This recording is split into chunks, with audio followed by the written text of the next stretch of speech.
দায়িত্ব গ্রহণের পর প্রথমবার বঙ্গভবনে ভারপ্রাপ্ত রাষ্ট্রপতি স্পিকারের সাথে ইসির সাক্ষাৎ। সম্পদের হিসাব না দেয়ায় সাবেক ডেপুটি গভর্নর এসকে সুরের ৩ বছরের সাজা। গ্যাস সরবরাহ স্বাভাবিক না হওয়ায় জনভোগান্তি চরমে, সংকট সমাধানে নিবিড়ভাবে কাজ করছে সরকার।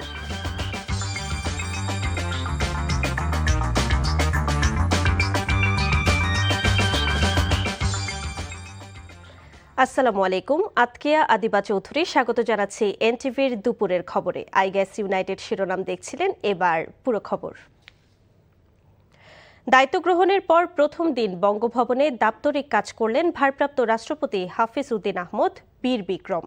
সকাল 11টার কিছু সময় পর বঙ্গভবনে পৌঁছালে তাকে গার্ড অফ অনার প্রদান করা হয়। পরে ফুলেল শুভেচ্ছায় তাকে বরণ করে নেন বঙ্গভবনের কর্মকর্তা কর্মচারীরা।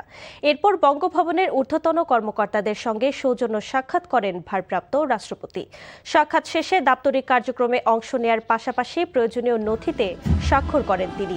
পরে দরবার হল সহ বঙ্গভবনের বিভিন্ন স্থাপনা পরিদর্শন করেন তিনি।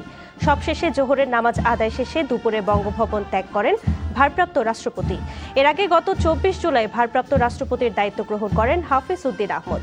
সাবেক রাষ্ট্রপতি মোহাম্মদ শাহাবুদ্দিনের পদত্যাগের পর সংবিধানের 54 অনুচ্ছেদ অনুযায়ী জাতীয় সংসদের স্পিকার হিসেবে তিনি এই দায়িত্বভার গ্রহণ করেন।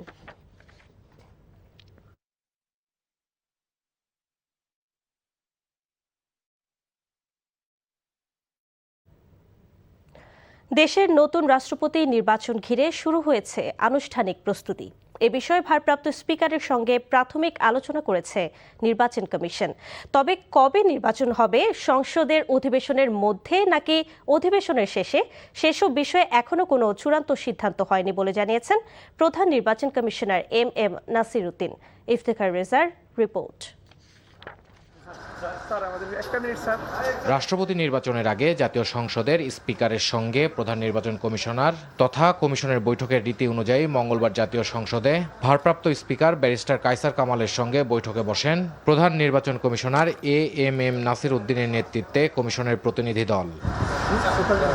প্রায় 1 ঘণ্টা বৈঠক শেষে সিইসি জানান, রাষ্ট্রপতি নির্বাচন আয়োজনের প্রাথমিক প্রস্তুতি হিসেবে আলোচনা হয়েছে।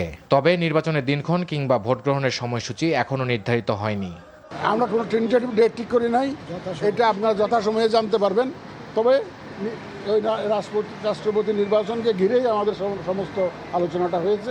ইলেকশন যদি হয় তাহলে এখানেই হবে, আর যদি ক্যান্ডিডেট যদি সিঙ্গেল থাকে, কোনো প্রতিযোগিতা যদি না হয়, তাহলে তার ইলেকশনের দরকারই নেই, সেটা দেখা যাবে। তবে আমরা দিনক্ষণ এবং বিস্তারিত আমরা গেজেট আকারে প্রকাশ করব, আপনারা তখন জানতে পারবেন। এখনো কোনো চূড়ান্ত কোনো দিনক্ষণ আমরা ওইভাবে ঠিক করি না, এখন ঠিক করি না। রাষ্ট্রপতি নির্বাচনের জন্য প্রয়োজনীয় ভোটার তালিকা চেয়ে সংসদ সচিবালয়ের কাছে এর মধ্যে চিঠি দেওয়া হয়েছে। তালিকা পাওয়ার পর পরবর্তী কার্যক্রমে এগিয়ে নেওয়া হবে বলেও জানান তিনি। ভোটার তালিকা হয়েছে, ভোটার তালিকা নিয়ে বলেছে, আমরা চিঠি দিয়েছি, ওনারা আমাদের কাছে ভোটার তালিকাটা দিবেন। দিলে এটা যত দ্রুত সম্পর্ক ওনারা দিবেন। আমরা আজকে চিঠিটা দিয়েছি ওনাকে। এক প্রশ্নের জবাবে সিইসি বলেন, সাতক্ষীরা 4 আসনের এমপির সদস্যপদ সংক্রান্ত বিষয়ে সংসদ সচিবালয় থেকে মতামত এলে পরবর্তী ব্যবস্থা নেবে ইসি। সাতক্ষীরার বিষয়টি আলোচনার বিষয়বস্তু ছিল না, আমরা শুধুমাত্র প্রেসিডেন্ট নির্বাচন নিয়ে আলোচনা করার জন্য এসেছিলাম। আইন অনুযায়ী যেটা একটা পরামর্শ করা লাগে, ওইটা সাতক্ষীরা নিয়ে কোনো আলোচনা হয়নি। Iftekhar Reza, NTV news, Dhaka.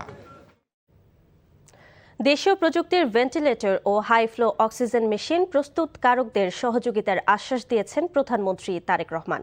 এছাড়াও দেশীয় প্রযুক্তিতে তৈরি 2টি মেশিন ব্যবহার উপযোগী ও বাজারজাত করতে সহযোগিতার আশ্বাসও দেন তিনি। মঙ্গলবার সচিবালয়ে মন্ত্রী পরিষদ বিভাগে প্রধানমন্ত্রীর কার্যালয়ে আয়োজিত সভায় এই আশ্বাস দেন প্রধানমন্ত্রী। এ সময় দেশীয় প্রযুক্তিতে তৈরি 2টি চিকিৎসা যন্ত্রের কার্যকারিতা, সম্ভাবনা ও ভবিষ্যৎ পরিকল্পনা তুলে ধরেন সংশ্লিষ্টরা।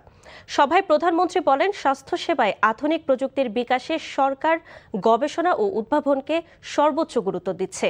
প্রয়োজনীয় পরীক্ষা নিরীক্ষা, মান যাচাই এবং উৎপাদনের ক্ষেত্রে সকল ধরনের সহযোগিতা করবে সরকার। সভায় অংশ নেওয়া বিশেষজ্ঞরা বলেন, দেশীয় প্রযুক্তিতে তৈরি চিকিৎসা যন্ত্র 2টি সফলভাবে উৎপাদন ও ব্যবহার শুরু হলে বিদেশি প্রযুক্তির উপর নির্ভরতা কমবে, যা স্বাস্থ্যসেবাকে আরও সাশ্রয়ী করতে ভূমিকা রাখবে। সরবরাহ স্বাভাবিক না হওয়ায় রাজধানী সহ দেশের বিভিন্ন এলাকায় তীব্র হয়েছে গ্যাস সংকট। সিএনজি ফিলিং স্টেশনগুলোতে দীর্ঘ লাইনে ঘন্টার পর ঘন্টা অপেক্ষা করেও মিলছে না গ্যাস। অন্যদিকে বাসাবাড়িতেও গ্যাসের চাপ কম থাকায় দুর্ভোগে পড়েছেন সাধারণ মানুষ। এদিকে শিগগিরই সংকট কেটে যাবে বলে জানিয়েছেন প্রধানমন্ত্রীর তথ্য বিষয়ক উপদেষ্টা ডাক্তার জাহিদুর রহমান। আবির আহমেদের রিপোর্ট। ভোরের আলো ফোটার আগেই রাজধানীর বিভিন্ন সিএনজি ফিলিং স্টেশনে শুরু হয় যানবাহনের দীর্ঘ সারি। গ্যাসের অপেক্ষায় ঘন্টার পর ঘন্টা লাইনে দাঁড়িয়ে থাকছেন চালকেরা, কিন্তু দীর্ঘ অপেক্ষার পরও অনেকেই ফিরছেন খালি হাতে। কোথাও গ্যাসের সরবরাহ সীমিত, আবার কোথাও একেবারেই নেই। রাত 4টা বাজে আমরা সিরিয়াল দিচ্ছি, এখন আমরা সিরিয়ালে বসে আছি। ওভারে গাড়ি চালাই, এখন বাজে 11টার কাছাকাছি। কখন গ্যাস পাবো কোনো নির্দিষ্ট সময় নাই। গ্যাস সংকটের প্রভাব সবচেয়ে বেশি পড়েছে সিএনজি অটোরিকশা চালকের উপর। গ্যাস সংগ্রহ করতেই দিনের বড় একটি সময় চলে যাওয়ায় যাত্রী পরিবহনের সুযোগ কমে যাচ্ছে। এখনো পর্যন্ত গাড়ি পাইনি, এখন বাজে 11টা, ভোর 4টে বাজে আইছি। বউ বললাম তো আশা রয়েছে বাবার টাকা আনবো, আমরা বাজার করে খাবো। 100 টাকার গ্যাস দিয়ে আমরা জমাই মারবো না, বেতনই করবো না, আপনার ফ্যামিলি চালামো। পাম্প কর্তৃপক্ষ বলছেন, চাহিদার তুলনায় সরবরাহ কম থাকায় দিন দিন সংকট আরও প্রকট হচ্ছে। সর্বোচ্চ 5 থেকে 7টা গাড়ি দাঁড়াই থাকতো, আর বেশি গাড়ি থাকতো না। এখন একবারে সিরিয়াল মগবাজার মোড় পর্যন্ত 3 সিরিয়াল হয়ে গেছে। কোম্পানির লস হইতেছে, অনেক শ্রমিক বসে রয়েছে, সেল দিতে পারতেছে না, অনেক গাড়ি অনেক ঝামেলা করতেছে।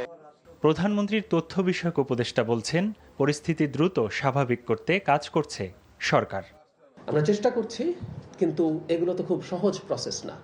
আপনি গ্যাস খুব খনন করে গ্যাস তোলা স্থলভাগে, আপনারা জানেন আমাদের অফশোরের গ্যাসের জন্য দরপত্র আহ্বান করে আমরা খুব দ্রুত দেওয়ার চেষ্টা করব, কিন্তু এটা দেওয়ার পরও বেশ কয়েক বছর লেগে যাবে সমুদ্রের গ্যাস তুলতে। বেশি এলএনজি আনার চেষ্টা করছি, ভোলার গ্যাস যতটা সম্ভব নিয়ে আসার চেষ্টা করছি। এগুলো করতে হবে, এগুলো করা না গেলে আসলে আমরা পিছিয়ে পড়ব।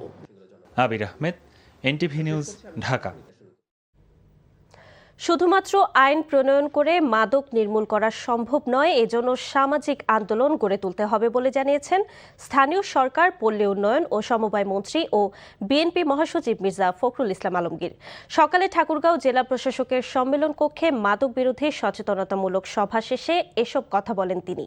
বলেন, দেশে মাদক বিরোধী অভিযান শুরু হয়েছে। বিএনপির লক্ষ্য দেশের সর্বস্তরের মানুষকে সঙ্গে নিয়ে এটিকে একটি সামাজিক আন্দোলনে পরিণত করা।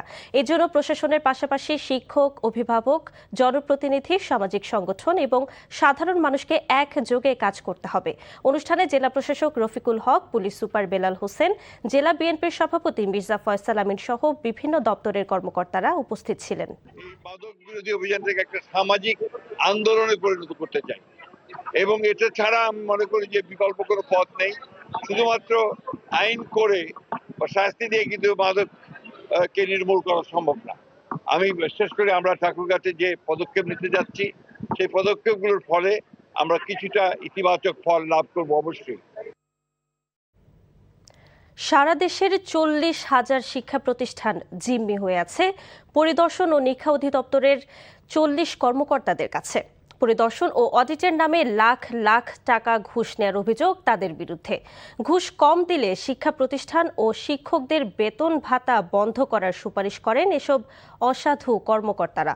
অধিদপ্তরের কয়েকজন পরিদর্শকের বিরুদ্ধে দুর্নীতি দমন কমিশন, দুদক ও শিক্ষা মন্ত্রণালয়ের একাধিক অভিযোগ থাকলেও তাদের বিরুদ্ধে কোনো ব্যবস্থা নেয়ার নজির নেই পরিদর্শন অধিদপ্তরে। বিস্তারিত জানাচ্ছেন ওবায়দুল্লাহ মামুন। শিক্ষা মন্ত্রণালয়ের পরিদর্শন ও নিরীক্ষা অধিদপ্তরের কাজ শিক্ষা প্রতিষ্ঠানের অনিয়ম দুর্নীতি ধরা, কিন্তু এসব অনিয়ম বন্ধের নামে পরিদর্শনে গিয়ে অসহায় শিক্ষক ও প্রতিষ্ঠানের কাছ থেকে লাখ লাখ টাকা ঘুষ নেওয়ার অভিযোগ পরিদর্শক ও অডিটরদের বিরুদ্ধে। দুর্নীতিগ্রস্ত ও ঘুষের দায়ে অভিযুক্ত এরকম 15 জন কর্মকর্তার তথ্য রয়েছে এনটিভির কাছে। পরিদর্শন ও নিরীক্ষা অধিদপ্তরের উপপরিচালক আলফাজ উদ্দিন, পরিদর্শক নুসরাত হাসনিন ও মকবুলা রহমান সহ একাধিক কর্মকর্তার বিরুদ্ধে ঘুষ গ্রহণের অভিযোগ জমা পড়েছে দুদক ও শিক্ষা মন্ত্রণালয়ে। পটুয়াখালী, ময়মনসিংহ ও যশোর সহ অসংখ্য শিক্ষা প্রতিষ্ঠানে গিয়ে 10 লাখ টাকার উপরে ঘুষ নেওয়ার অভিযোগ রয়েছে নুসরাত হাসনিনের বিরুদ্ধে। অধিদপ্তরের যুগ্ম পরিচালকের এক ফোনালাপে জানা যায় তার ঘুষের পরিমাণ 10 লাখের উপরে। পুরুষের চেয়েও 10 গুণ বেশি। আমার এলাকা থেকে 3টা প্রতিষ্ঠান থেকে তার বিরুদ্ধে অভিযোগ আসছে। বড় অভিযোগ, বড় মানে কি ওই সময় কেউ খাইতে সাহস পায় না। এছাড়া পরিদর্শক মকবুলুর রহমানের বিরুদ্ধে চাঁদপুরের ফরাক্কাবাদ উচ্চ বিদ্যালয়ে পরিদর্শনে গিয়ে প্রধান শিক্ষকের কাছ থেকে 10 লাখ টাকা ঘুষ নিয়েছেন এই মর্মে দুদকে অভিযোগ রয়েছে। প্রত্যেক শিক্ষকদের কাছ থেকে 1 এমপিও এবং হাফ এমপিও টাকা তুইলা প্রায় 12 থেকে 15 লক্ষ টাকা প্রায় এই মকবুলুর রহমান এবং সিরাজুল ইসলামকে ঘুষ প্রদান করেন, যাতে করে সঠিক তথ্য এবং সঠিক রিপোর্ট যাতে প্রদান না করেন। এক দপ্তরে 3 বছরের বেশি থাকা যাবে না বিধান থাকলেও আওয়ামী লীগের সময় টানা 10 বছর ছিলেন পরিদর্শক কাউসার হোসেন। ঘুষের দায়ে বরখাস্ত হলেও জুলাই বিপ্লবের পর আবারও পরিদর্শন অধিদপ্তরে মোটা অঙ্কের বিনিময়ে নিজের জায়গা করে নিয়েছেন। অভিযোগের বিষয়ে তার বক্তব্য জানতে চাইলে এনটিভির প্রতিবেদককে উল্টো অনৈতিক প্রস্তাব করেন কাউসার হোসেন। কথা বলবো না, আমি মানিকদের মাধ্যমে কথা বলবো। মানিককে আমাদের এখানে সবকিছু সে দেখে, মানিক রাশিদুল হাসান মানিক আপনার সাথে কথা বলবেন, মানিকের সাথে মানিকের মাধ্যমে কথা বলবো। কর্মকর্তাদের ঘুষের বিষয়ে বক্তব্য জানতে যুগ্ম পরিচালকের রুমে প্রবেশ করতেই দেখা যায় নুসরাত হাসনিন, কাউসার হোসেন, মকবুলুর রহমান সহ দুর্নীতির অভিযোগের কর্মকর্তাদের। এনটিভি টিমের উপস্থিতি দেখে দ্রুত রুম ছাড়েন তারা। এসব কর্মকর্তাদের বিষয়ে বক্তব্য জানতে চাইলে সরাসরি কথা বলতে রাজি হননি যুগ্ম পরিচালক অধ্যাপক ইদ্রিস আলী। এত অভিযোগ থাকার পরেও, এত জায়গা থেকে অভিযোগ আসার পরেও মানে ওনাদের বিরুদ্ধে আপনার অবস্থান নেই কেন? তার বিরুদ্ধে অভিযোগ তো থাকেই, পত্রিকায় আসে, আমরা তদন্ত করছি, কিন্তু এগুলা চূড়ান্ত অ্যাকশন বা বদলির দায়িত্ব তো আমাদের না, এটা তো আমাদের মিনিস্ট্রি বা কর্তৃপক্ষের দায়িত্ব। দুর্নীতির অভিযোগে এই প্রতিষ্ঠানের পরিচালক শহীদুল ইসলামকে সরিয়ে দিয়েছে শিক্ষা মন্ত্রণালয়। Obaidullah Mamun, NTV news, Dhaka. Family card, কৃষক কার্ড ও সরকারি অন্যান্য প্রকল্পের দায়িত্ব বিরোধী দলীয় সংসদ সদস্যদের পালন করতে না দিয়ে সরকার জনপ্রতিনিধিদের অধিকার ক্ষুণ্ণ করছে বলে অভিযোগ করেছেন বাংলাদেশ জামায়াতে ইসলামের সেক্রেটারি জেনারেল মিয়া গোলাম পরোয়ার। দুপুরে রাজধানীর মগবাজার আল ফালাহ মিলনায়তনে সংবাদ সম্মেলনে সাংবাদিকদের প্রশ্নের জবাবে এসব কথা বলেন তিনি। আমরা নির্বাচনের আগেও এই ফ্যামিলি কার্ড, কৃষক কার্ড, এই যত রকম বলা হচ্ছিল, এটা যে জনগণের টাকা যাই দিক, কিন্তু সংসদ সদস্যদের কোনো ভূমিকা নাই যদি তিনি বিরোধী দলের হন। এবং আরও দুঃখজনক লক্ষ্য করেছেন তো যে বিরোধী দলের নির্বাচনী আসনগুলোতে উন্নয়ন কাজ তদারক করার জন্য সরকারি দল থেকে যারা সংরক্ষিত ছিলেন মহিলা, তাদেরকে জামাতের আসনগুলোর উন্নয়ন ওনারা মনিটর করবেন। What is it? তো সাংবিধানিকভাবে একজন এমপির অধিকার ক্ষুণ্ণ করা হচ্ছে। রাজশাহী বিশ্ববিদ্যালয়ে সংঘর্ষ ও হামলার ঘটনার প্রকৃত কারণ উদ্ঘাটন এবং দায়ীদের বিরুদ্ধে প্রয়োজনীয় ব্যবস্থা গ্রহণের সুপারিশ করতে 5 সদস্যের একটি তদন্ত কমিটি গঠন করেছে প্রশাসন। আগামী 10 কর্মদিবসের মধ্যে প্রতিবেদন জমা দিতে বলা হয়েছে। বিশ্ববিদ্যালয় প্রশাসনের সিদ্ধান্ত অনুযায়ী প্রাণ রসায়ন ও অনুপ্রাণ বিজ্ঞান বিভাগের অধ্যাপক মোহাম্মদ রেজাউল করিমকে আহ্বায়ক করে এই কমিটি গঠন করা হয়। দুপুরে তদন্ত কমিটির সদস্যরা সংঘর্ষের স্থানগুলো পরিদর্শন করেছে। নারী ঘটিত একটি বিষয় নিয়ে রোববার রাতে নিষিদ্ধ ছাত্রলীগের এক কর্মী প্রক্টর অধ্যাপক ডক্টর মোহাম্মদ মাহবুবুর রহমানের সাথে দেখা করতে গেলে সেখানে বাকবিতণ্ডা হয়। পরে কয়েকজন শিক্ষার্থী ও রাকসুর জিএস আম্মারের সাথে কথা কাটাকাটির জের ধরে সেই ছাত্রলীগ কর্মীকে পিটুনি দেয় শিক্ষার্থীরা। পরে তাদেরকে গ্রেফতার করে পুলিশ। বাংলাদেশকে কৃষিপণ্য রপ্তানিকারক দেশ হিসেবে গড়ে তোলাই বর্তমান সরকারের অন্যতম লক্ষ্য বলে জানিয়েছেন কৃষি, মৎস্য ও প্রাণী সম্পদ মন্ত্রী মোহাম্মদ আমিনুর রশিদ। সকালে গাজীপুরে বাংলাদেশ ধান গবেষণা ইনস্টিটিউট পরিদর্শনকালে তিনি এসব কথা বলেন। মন্ত্রী বলেন, কৃষির উৎপাদনশীলতা বৃদ্ধি, নিরাপদ খাদ্য উৎপাদন এবং আন্তর্জাতিক বাজারে প্রতিযোগিতামূলক কৃষিপণ্য রপ্তানির জন্য গবেষণা ও প্রযুক্তি নির্ভর কৃষির উপর সরকার বিশেষ গুরুত্ব দিচ্ছে। কৃষিপণ্যকে দেশের প্রধান রপ্তানি খাতে পরিণত করতে সরকার দীর্ঘমেয়াদী পরিকল্পনা করছে বলেও জানান তিনি। ক্রিকেট, ব্যক্তিগত পারফরমেন্সে গুরুত্ব দিতে ওয়ানডে দলের অধিনায়কত্ব ছাড়ছেন মেহেদী হাসান মিরাজ। তার জায়গায় টি-20-র মতো ওয়ানডে দলের দায়িত্ব পাচ্ছেন লিটন দাস। অচিরেই আনুষ্ঠানিক সিদ্ধান্ত জানাবে পিসিবি। 2025 সালের 12 জুন নাজমুল হোসেন শান্তর স্থলাভিষিক্ত হয়ে ওয়ানডে অধিনায়ক হন মিরাজ। চলতি বছরের এপ্রিলে তার মেয়াদ 2027 সালের ওয়ানডে বিশ্বকাপ পর্যন্ত বাড়ানো হয়েছিল। তবে তার নেতৃত্বে বিদেশের মাটিতে 13টি ওয়ানডের মধ্যে বাংলাদেশ জিতেছে মাত্র 2টি। অন্যদিকে সম্প্রতি মাঠের পারফরমেন্সও সুবিধা করতে পারছেন না মিরাজ। ধারণা করা হচ্ছে নির্ভর হয়ে খেলায় মনোযোগ দিতেই এই সিদ্ধান্ত নিয়েছেন এই স্পিনিং অলরাউন্ডার। খবর শেষ করছি, যাবার আগে আইগেস ইউনাইটেড শিরোনামগুলো আরও একবার। দায়িত্ব গ্রহণের পর প্রথমবার বঙ্গভবনে ভারপ্রাপ্ত রাষ্ট্রপতি স্পিকারের সাথে ইসির সাক্ষাৎ। সম্পদের হিসাব না দেয়ায় সাবেক ডেপুটি গভর্নর এসকে সুরের 3 বছরের সাজা। গ্যাস সরবরাহ স্বাভাবিক না হওয়ায় জনভোগান্তি চরমে, সংকট সমাধানে নিবিড়ভাবে কাজ করছে সরকার। এই ছিল দুপুরের খবরে। এই খবরের ভিডিও সহ আপডেট জানতে ভিজিট করুন এনটিভি অনলাইন www.ntvbd.com। এছাড়াও এনটিভির জনপ্রিয় সব অনুষ্ঠান ও খবরের আপডেট জানতে ভিজিট করুন আমাদের ইউটিউব ও ভেরিফাইড ফেসবুক পেজ। 5টায় দেশের খবর দেখার আমন্ত্রণ রইল। ধন্যবাদ সবাইকে।